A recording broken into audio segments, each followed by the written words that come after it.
everyone. Thank you, Rotary and Auntie, for that wonderful introduction. Good evening, everyone. My name is Ayush Prasad. I'm honored to have this stage again. 3 years back, in this very same building, I gave a presentation to the same club on fun flag facts. If you are curious, vexillology is the study of flags. So I'm so happy to see so many familiar faces among the audience here. And I'm so happy to be back here once again to give my presentation on this important topic. It's a topic that every day is gaining more relevance in our rapidly modernizing world. So what topic am I presenting about?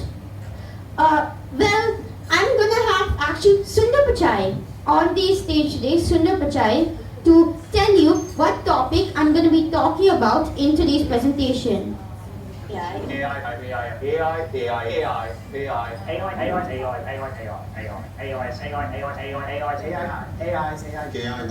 AI really useful. Generative AI. So, the topic we're talking about today is artificial intelligence, AI. It's a topic that is shaping our future as we speak and also has profound impacts to our present. So I found it prudent to carve out a little time here to discuss about this important technology and how it might shape the way our world develops. So this is my resume. This is the one that Rotary and Auntie was reading about, my list of accomplishments. As I can see, you have my list of programs I'm from in my topics of math, science, computer science, and vexillology. Or my interests, you can see the programs that I am an alumni of. I also have a YouTube channel, you can see at the bottom of the screen, called the Funtastic Academy, where I engage topics in these fields and help educate people about certain complex topics, whether it be electronics or microorganisms. So let's get this presentation started with a very simple question. What is AI? Well, it's a simple question. AI stands for artificial intelligence. That's the first thing we're going to cover today, the definition of AI. After that, we're going to talk about the types of AI and how they've evolved over time. And we're going to see some particular applications of AI and how AI might shape our future. I'm going to have another slide dedicated to what the future really is, what AI has set in store for us. What's next? So, what is AI? Well, clearly, AI is just the combination of two words, artificial and intelligence. So you could say that a computer adding two numbers is AI. It's artificial, it's inside an artificial machine. And it's intelligent, it's doing something in process. So at the end of the day, artificial intelligence just means teaching a machine how to think. And thinking could be as simple as adding two numbers, or as complex as writing an entire book or drawing pages upon pages of beautiful artwork. Now, I would like to ask the audience over here a question, just for you to guess. When was the term artificial intelligence first coined? What decade? The early 2000s, 90s, maybe the 80s? When was the term artificial intelligence first coined? Any guesses? You can just shout them out. Right in the beginning when everything started, the computerization started. That's the correct answer. The term artificial intelligence was coined in the year 1956. Remember, back then, computers would take the size of this room. But already, engineers were working with the concept of artificial intelligence. This term was actually coined at Dartmouth University and by a group of researchers who are having a summer camp, a workshop on what AI is, trying to make proper AI and how it might shape our future, which incidentally is the exact same thing I'm going to be discussing today. Today I'm only going to give a little basic 101 level overview of the concepts of AI. So without further way, what are the types of AI? Obviously, AI is not one sort of big homogeneous field. There are many different sectors in AI, each doing their own independent thing. So what types are there of AI? Well, there are many different types. I've listed 3 critical ones here, and there's also been sort of evolution between simpler to more complex forms of artificial intelligence. From simple logical systems to the transformers that I mentioned in ChatGPT. So I'm going to go to each of these 3 architectures and discuss them. So this first type of AI you see here is the simple logic system. So one example of a simple logical system is ELIZA. ELIZA was the world's first ever chatbot, and it was meant to imitate a psychotherapist. And it used a tactic among psychotherapists, which is to repeat whatever question you asked back onto you. And when was this amazing chatbot developed? 1966. Again, that's only 10 years after the word AI was first coined. People were already writing chatbots. But these aren't real chatbots. Whatever question you ask will reflect back onto you. As you can see from this simulated conversation, if you ask it a question, it would ask, what do you think? And if you said, I don't know the answer, it would ask, don't you really know? It would never answer any questions or be quote-unquote intelligent. But it would reflect questions back onto you. And people actually thought that they were talking to a real human being. Again, this is only 1966. But clearly, this isn't any sort of advanced intelligence. ELIZA chatbot is not learning from any data of how humans talk or trying to imitate them. It's just reflecting questions in the way its programmer programmed it to. So, to get to the real core of artificial intelligence, we need a more complex architecture. And one form of a more complex architecture is a neural network. Now, this term, neural networks, have been going around a lot recently. It's a type of AI, and I go back here to explain it. It's designed to imitate the human brain. You have neurons arranged in connections over here. And given an input, the data will propagate through the neurons and result in a final answer.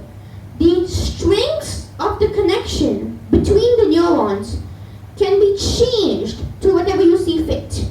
And by changing the strengths of the connections, there's a mathematical proof actually that a neural network can capture any pattern in data and classify or predict anything from any data set. That's a really powerful tool when it comes to AI. So now that we have this really powerful tool of a neural network, the obvious next question is, what can they do? What are these neural networks capable of? And the two most obvious examples when they were being developed in the early stages in the 70s was classification and prediction. So it's actually quite easy to train a neural network to do classification and prediction. I'll give you one example over here. Let's say you wanted to train a neural network that could take an image and identify whether it was an image of a dog or an image of a cat. Well, the first thing you would do is that you would gather a large data set. This data set will have huge amounts of data, a massive amount of images with labels, whether they're dogs or whether they're cats. This is a really difficult process that can take months and months of work. But after you've completed that, the rest is smooth sailing. You can just train a neural network on it, There are many pieces of code that other people have written that allows you to do that. And bada bing bada boom, you have your neural network that can identify the difference between a dog and a cat. Simple. And the most complex element in this process is the collection of data.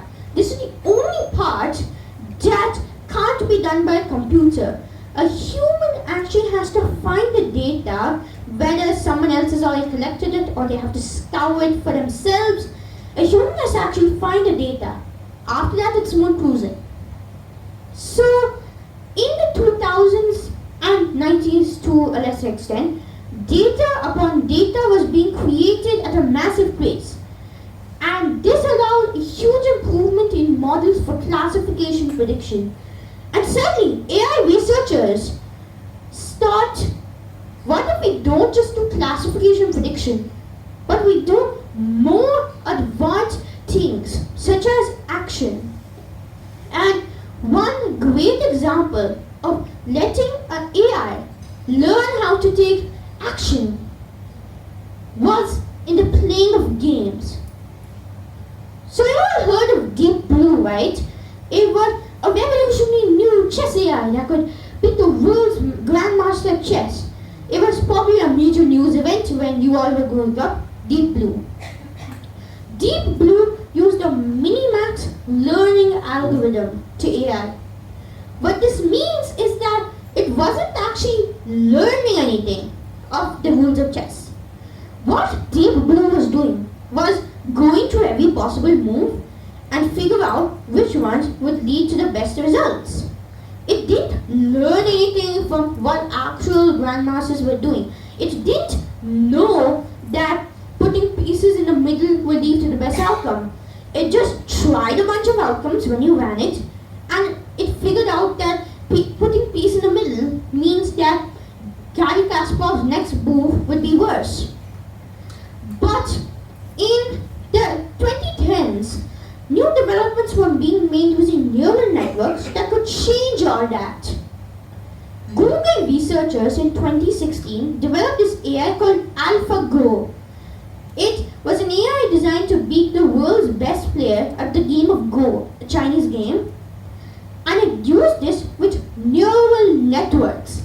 It was just learning from scratch. It knew nothing except the rules of the game, and it played millions and billions of games with itself, exactly how humans learn the game, but on a much grander scale.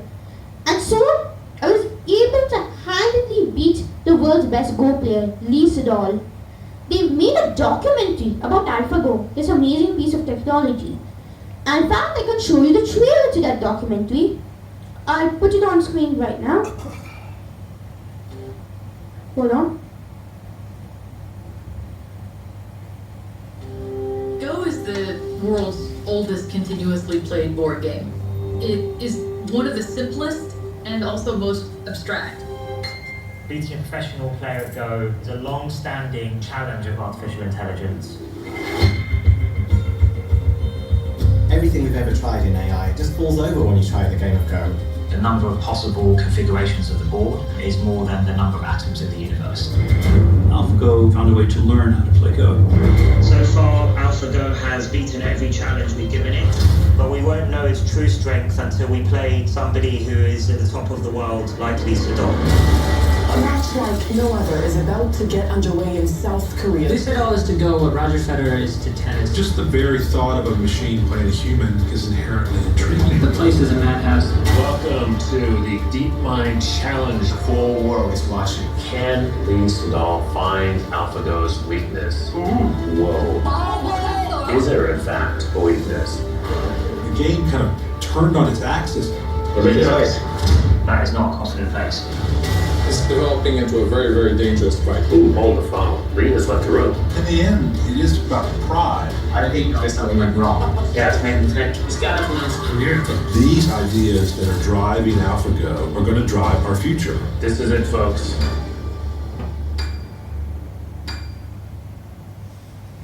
So you saw that excellent trailer to the documentary about AlphaGo, this wonderful machine learning tool. And I say machine learning with a bunch of emphasis here. You could say that Deep Blue here was just AI. It was a machine that had intelligence and was trying to think, but it wasn't learning anything. But AlphaGo was learning like a machine, learning from all the games played myself. Machine learning. That was a new concept to this field of AIs taking action, board games. Teaching AIs to do machine learning. Revolutionary new idea. Now, hold on. So, with action being conquered with the field of AI, researchers were wondering whether or not AIs could take the final holy grail step in teaching AIs how to think. Creation. Can a plain neural network write an essay? Well, there's only one way to find out. Train a neural network to write an essay. So researchers were spending a lot of time trying to do this very thing. So the strategy they came up with was like this. First, you would use a technique called an embedding. It's a technique that can turn words into data so that the neural network can process the data, the raw numbers. After that, you compose your essay one word at a time. This is a very crucial part. If you start an essay with the word once and ask a neural network to complete it, it would calculate what's the chance that every possible word will come after it. Then it chooses the most likely word to come after once. Let's say it's a. Once a. Then it will write pawn, P-O-N, pawn. Pawn is a token, a piece of a word that can be combined with other words to produce more meaning. In this way, neural networks could capture all the possible meaning in a word. So after a, it could be pawn, once upon a time.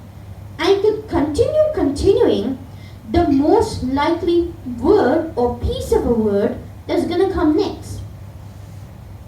And if you train it on a huge data set, let's say the data set of all conversations on the internet, then you would learn to imitate those conversations, imitate real life conversations, which is what we've always wanted to do. There's one major drawback to this field, however. Nuance. What do I mean by nuance? Take the word set. According to Merriam-Webster dictionary, the word set, this three-letter word, has 67 different meanings. I have a set of books. I set those books on a table. I got set for the running race, and the running race was set up by this wonderful organization called Rotary. So, like that, a single three-letter word can have so much nuance that's impossible for an AI to understand what you are meaning when you use the word set. So, how to get AIs to understand nuance, to mix different words in a sentence together, to understand their richer meaning together? Well, the answer is this tool called transformers. So, in 2017, Google researchers released this groundbreaking, now famous paper called Attention is All You Need. And in this paper, they outline a new method to make AI write. It's called a transformer. Transformers are really important in all the chatbots you see. In the word ChatGPT, the GPT stands for generative, that is write stuff. Pre-trained, that means learns from data. Transformer. The T for transformer is the most crucial part of ChatGPT. But what does a transformer do? Well, it uses this mechanism called attention, which does exactly what I said. It can blend the words together. and use AI to find the deeper meaning that they share so that a word can take on the meanings of all its neighbors. If, for example, I use the word set right next to race, then by blending these words together, a transformer would be able to understand that I'm talking about getting set for a race.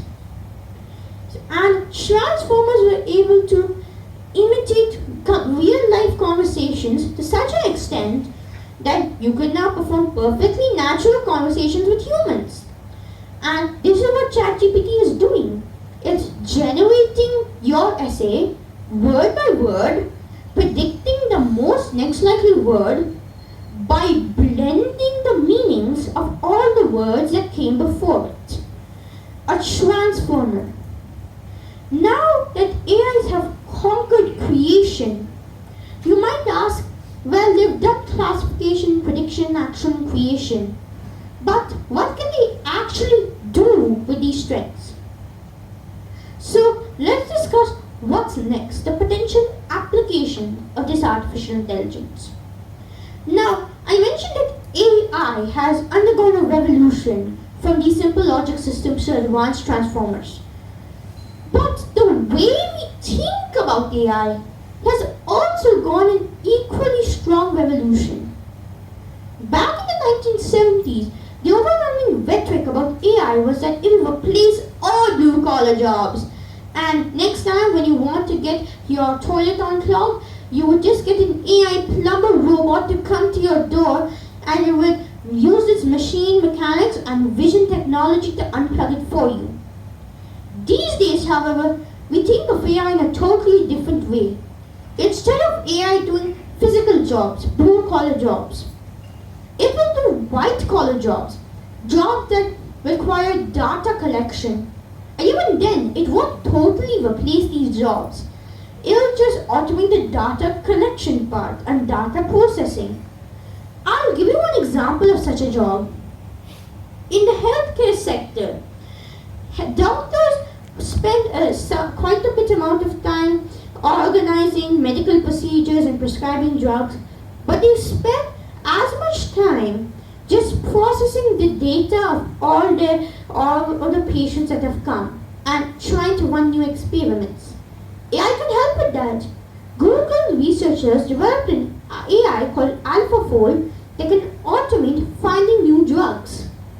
I'll just show you a video about this AlphaFold AI right now. Inside every cell of your body, billions of tiny machines are hard at work. They carry oxygen in your blood, let your eyes detect light, and even make your muscles move. These machines are proteins, and they underpin every biological process in every living thing. Each protein has an intricate 3D shape that defines what it does and how it works. We know of over 200 million proteins and counting, but we only know the exact 3D shapes of a fraction of these. Unravel a protein, and you'll see it's like a string of beads made up of 20 different types of amino acids. Interactions between these amino acids make the protein fold, as it finds its shape out of almost limitless possibilities. For decades, a community of scientists have been working on a way to figure out a protein shape just from its string of amino acids. This is a major challenge in our understanding of biology. So we created an AI system to solve this problem called AlphaFold. It's trained on the sequences and structures of about 100,000 proteins, painstakingly mapped out by scientists around the world. Today, it can accurately predict a protein shape just from its sequence of amino acids. AlphaFold's predictions could enable progress in all sorts of areas.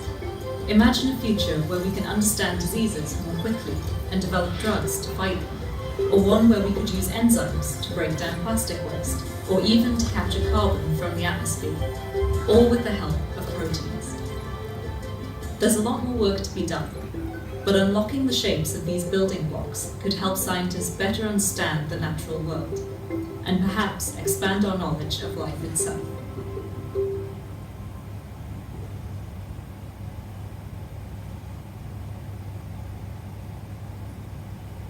So that's one example about how in strenuous jobs, AI can be used to automate the data processing aspect.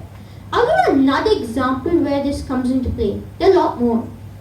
In the education field, every student of a particular age, no matter their learning capability, has to be put in the same classroom, learning the same concepts by the same teacher at the same time.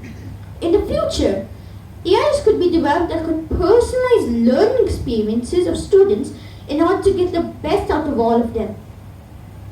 In the transportation sector, AIs are being developed to route ships in a mathematically optimal way, so that rather than trying to optimize for most money, they optimize for the least carbon emissions, therefore using AI to save our planet. In the technology industry, one that I'm quite familiar with, AI could automate writing tedious amounts of lengthy code, again something I'm familiar with, and increase the productivity of developers, something that's really crucial because technology is a really important industry in our modern world. In marketing, AIs can be developed to faculty generate images and videos based on simple text prompts. And in the future, this could allow marketing agencies and companies with innovative ideas to better connect to their target audience, potentially you. So the list of possibilities that AI can be used for is truly endless. And even though a bunch of people are doom and glooming this situation, saying AI will take all of our jobs, I feel that it's a helper that can help in the data collection, making accurate decisions in all these different fields. So, thank you everyone for seeing my presentation on artificial intelligence. Does anyone have any questions? Yeah, you can.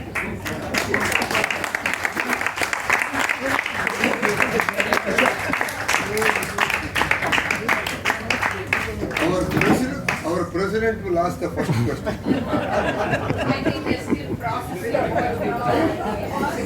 Sit and answer. Take the mic with you.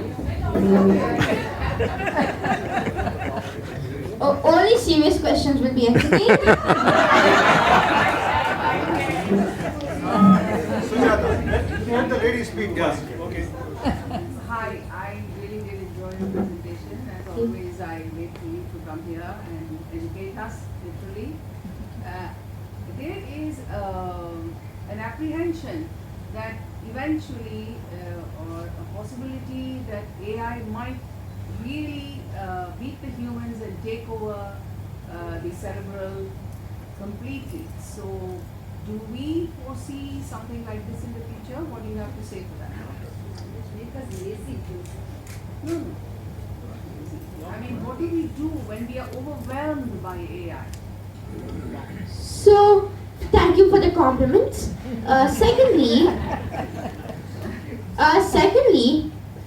the concern that you're talking about an actual academic research field, it's called AI safety, and it's a real academic field concerned about what we can do to prevent artificial intelligence doing things it's not supposed to, whether it's on a small scale of AI writing text about how to do something that it's not supposed to, or on a larger scale, take over of humanity. There's an actual academic field on this AI safety, but in general, it's come to a consensus that with proper safety technology, of course, these current AI tools won't overwhelm us, and I feel that previously, what we had before, which was overwhelmed by data, was worse in the sense that we had so much data around us that could be used to help us and make accurate decisions. And then we were standing down there not knowing how to make use of any of it. So I feel that the revolution that AI has come across with you on freeing us from this overload of data is better than an overload of AI, in my opinion. Thank you. Ayush, one question. I really thought it was AI talking and not you. So, in space research, space research, I have a doubt. See, in space research, there is a lot of conjecture and guesswork because of lack of data. So you think AI will be useful in data collection, giving better predictions on space? What is your view? I'm interested in space studies, so I can say that yeah, in some places data collection is shabby, but AI can help us extrapolate and make the best predictions about the data we have, analyzing it. It's an emphatic yes to your question. For example, we saw how in the healthcare sector, from just a tiny, less than 1% fraction of all known proteins, AlphaFold was able to accurately predict the structure of the rest. So, AIs are very useful in filling in the blanks, creation and prediction, predicting what should be there where there is no data. And so, the answer to your question is an emphatic yes. Thank you for the AI. See, normally any invention which comes out in the environment is used for betterment of the humanity. That is how the system has been all through. But equally there is another set of people who are trying to use the invention for destructive purposes. Actually, AI is being used not only for the productive purposes for the humanity, but it's also being used for defense purposes and for offense purposes. In the defense field, I am told, AI is being taken very seriously in many angles. I am not privy to many of them, but I know that the countries where the AI is being used for defense purposes. What is your take on it? Well, obviously, anything related to military defense is obviously a controversial topic, so I'll try not to take sides here.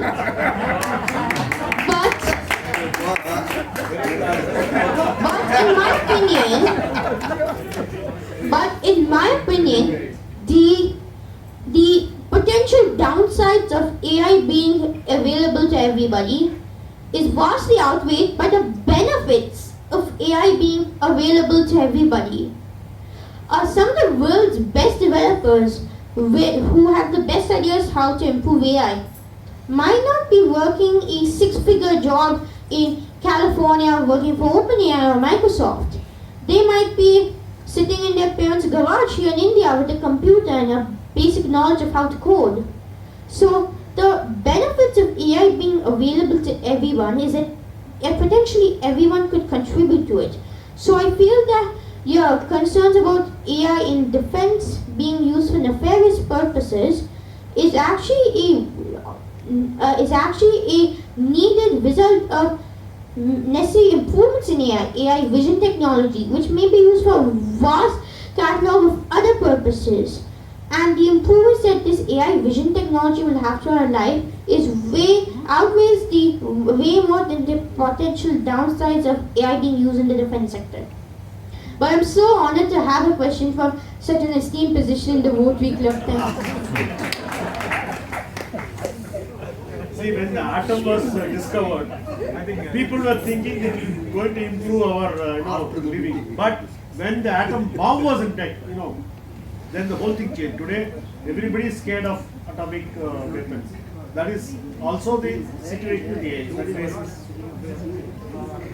Question last. The most controversial thing on this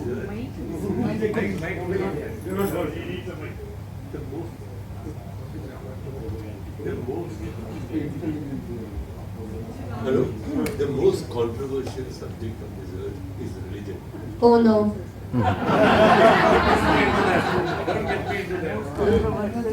Who do you think AI will act on? Who is the real God?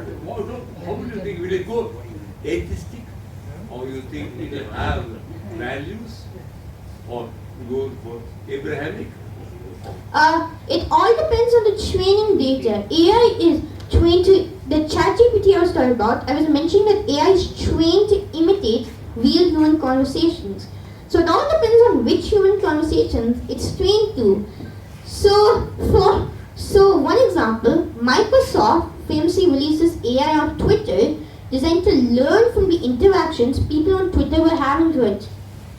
And as you can guess, because Twitter is Twitter, things did not go well. In matter of hours, the AI was spouting things that would be unbecoming to state on such a esteemed platform. But as I said, it all depends on the training data. And companies like OpenAI and Microsoft had tried their best to provide an unbiased training dataset representative of all peoples, all cultures around the world.